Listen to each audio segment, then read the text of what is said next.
Okay, people, let's be honest. After the shocking revelations that we got in Bleach Thousand Year Blood War episode 11, when you look at this episode and the contents within it, between the stuff of Masaki, Kurosaki, Ichigo's mom, Ichigo slowly but surely delving into finding out his true heritage, everything with Isshin in the past, Aizen thinking he's like Notorious B.I.G., you know, bad boys moving silence and violence. Like, yo, this episode, it makes me think back to one of my favorite points of the Bleach story, and of course it's connected in a way as well because of Aizen and Tozen and Gin Ichimaru's basically involvement, and that's that it brings me to the Turn Back the Pendulum arc, where we got to find out a little more about the past of the Serete, what happened with Aizen and all of that debacle, everything that led up until this point. So when I see this arc, I'm like, okay, immediately making comparisons to Turn Back the Pendulum, because that is one of my favorite and personally one of the best written stories out of the Bleach series thus far, in my opinion. I absolutely love finding out the history of the Serete and how Aizen maneuvered and everything that went down. So when I get this, I'm like, oh baby, Turn Back the Pendulum part 2, but it's not quite Turn Back the Pendulum. Of course, it's called Everything But the Rain, similar to the same titles that the manga chapters had. And yeah, these episodes, first of all, Studio Pierrot yet again, dog. They are 11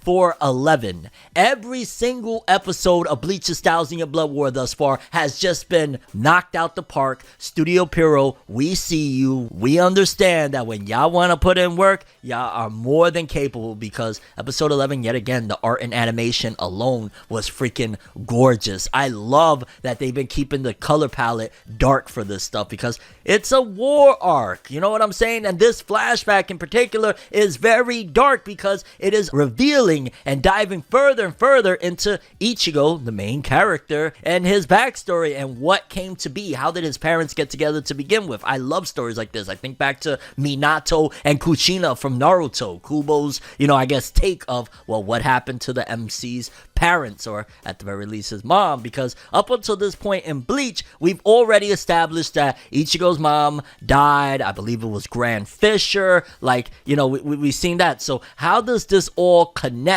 to Ichigo's mom, aside from the major bombshell fact that, yeah, she was a Quincy? Like, dog, this episode, it provides so much, because it also dives into, in a weird way, some sort of, not necessarily love triangle, but you definitely get to see why Ryukin is the way he is. Honestly, I think he looks with regret. I think the reason why he's such a mean dude and he raised Ishida the way he did was because he ultimately wanted to end up with that Masaki Kurosaki, and because things went left and Masaki ended up with Isshin, that's probably why every time we've ever seen dude, he looks like he's just pissed off, like, this isn't the life I wanted, fam. Why the damn Quincy? Because it also ties in so perfectly well the fact that, hey, there was some inner turmoil based on the Thousand Year Blood War, even then, between the Quincy and the Shinigami. You see that everybody in this household, because basically Ichigo's mom, Masaki Kurosaki, was essentially taken in by them. She didn't have nobody else. A lot of bad stuff happened, and she was essentially going to be raised up with them to marry Uryu's dad. So basically, like, it was already a prearranged marriage, but again, we see ultimately that prearranged marriage ain't do nothing, and it ties again, like I said, into the whole Thousand Year Blood War, because the Quincy's there. It's almost think like Romeo and Juliet, you know what I'm saying? These two families that hate each other so much, but one of them, again, Isshin, he's a Shinigami,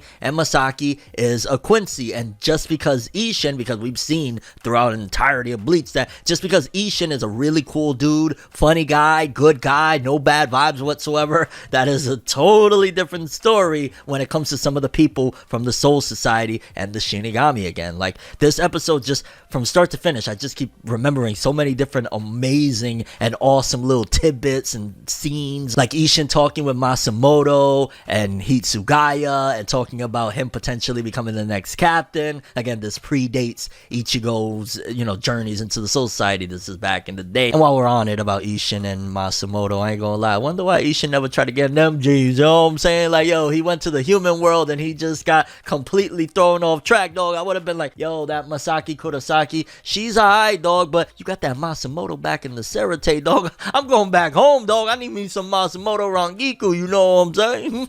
I guess that also makes me question what was his power like. You know what I mean? Like, if Isshin back then, you know, rummaging and he was already a captain, how strong was he? Like, if he fought Aizen right then, if he noticed, oh shit, and attacked Aizen, do we get a big battle where Aizen would have been defeated? Or how strong was Isshin back in those days when he was palling around with Hitsugaya and Masamoto? Like, questions. Again, just all of the little scenes that they added in here, it feels like Bleach's 1,000-Year Blood War was made to be fast in anime adaptation because it just worked so well. Like, I don't know if I would be screaming and this freaking hype about the Bleach 1,000-Year Blood War anime if it was the traditional way that the Bleach anime and Studio Pierrot was doing things back in the day where, you know, you spread out contents of a chapter amongst multiple episodes. It seems like with this, it's just everything.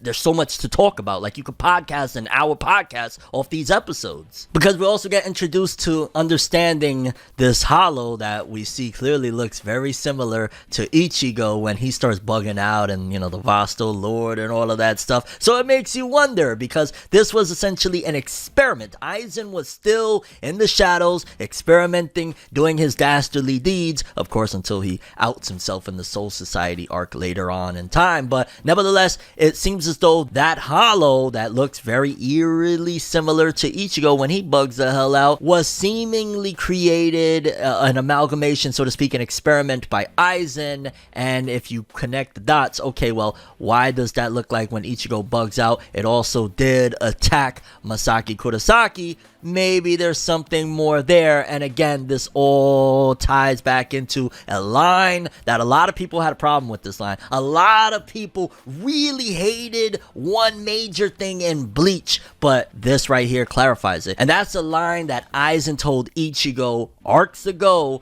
and that's that he was responsible for everything and he's been watching him even since before he was born. And technically, you know, Isshin and Masaki are just now meeting. This is before he was born. Aizen was in the sky watching, so Aizen technically wasn't BSing, and it doesn't feel like contrived or hey, Kubo pulled one out. Like, it all connects so perfectly. Even if Kubo was just connecting the dots as he was going along writing and he didn't have this grand vision and broke it down, it still transitions so well, works so well, it ties up. It doesn't feel like there's two stories going on at one because this is an extension. The aftermath of Yamamoto, the Captain Commander's battle against the Quincy King Yuhabaha all those years ago, you're seeing this is the remnants, you know what I'm saying? This is their essentially descendants dealing with those issues from way back then. Shout outs to Ryukin, even though he can't clearly see right there that his maid wants him, you know what I'm saying? Although, yeah, I'm trying my best not to spoil shit for people, okay? Like, this is so freaking good. And it seems as though the story is also leading to where we could find out, okay, exactly everything that happened, what happened, why did it happen, of Isshin leaving the Soul Society. Because remember, at the start of Bleach, Isshin is just a house father. We don't even find out that he is a Shinigami until well into the story. So you gotta wonder, well, did he put all of that aside so that he could live in harmony with the Quincy, you know what I'm saying, with Masaki, or just for his family in general, or he was ran out of there? Like,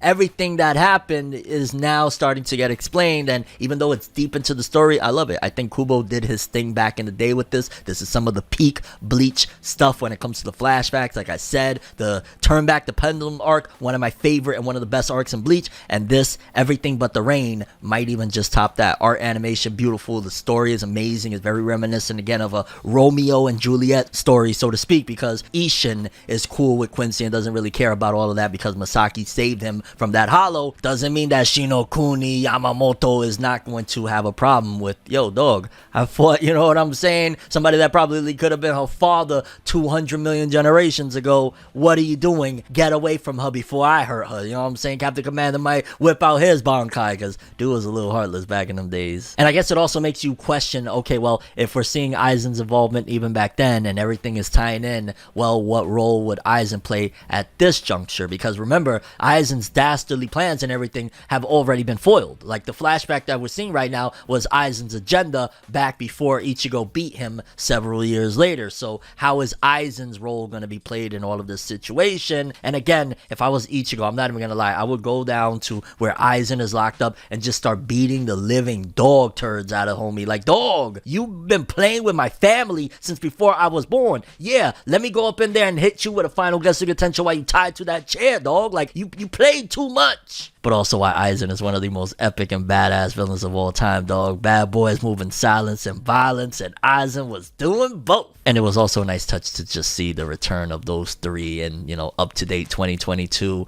beautiful art and animation. It looked really good. And it didn't wrap itself up, so it seems as though with the finale, in case you don't know, Bleach Thousand Year Blood War episodes 12 and 13 will be a joint finale for this first core, and there's still many more episodes to go after that, and the arc is far from done. But yeah, it seems as though we're going to wrap all this up, which honestly sounds like one of the most fantastic finales for a core for Bleach Thousand Year Blood War, because again, I mean, did you watch the episode? It's a great episode, great story, diving into Ichigo's past, because remember, we're on the finale. We got to wrap up every question that Bleach fans had. We got to try our best to answer them, and this one right here is slowly answering them. Look at Ichigo's mom in her prime, and yo, her Quincy powers, dog. What? The way she blew away homie that, what's his name, Whitey? I forget which one was Whitey, but yeah, she blew homie away. And your overall thoughts and expectations for the finale of Bleach Thousand Year Blood War. Dog, it seems like we've been yelling for a decade, oh my god, I want this anime to come, and we're already almost done with the first core. Like, this is absolute madness, but I'm not mad, and I gotta just continue to stress, thank you, Studio Pierrot, for taking this serious, for putting the talents behind it, for getting the right prep time so that people could get, you know, pre-production going. Like, everything is just, the T's have been crossed, the I's have been dotted, and Bleach Thousand Year Blood War episode 11, yet again another prime example of it pays to be patient. But that's all I have for this one. I'm ForneverWorld, and as always, people, have an awesome day. Subscribe and hit that bell to get more, because yo, dog, we going into the finale next week. I can't freaking believe it. It's already here. No.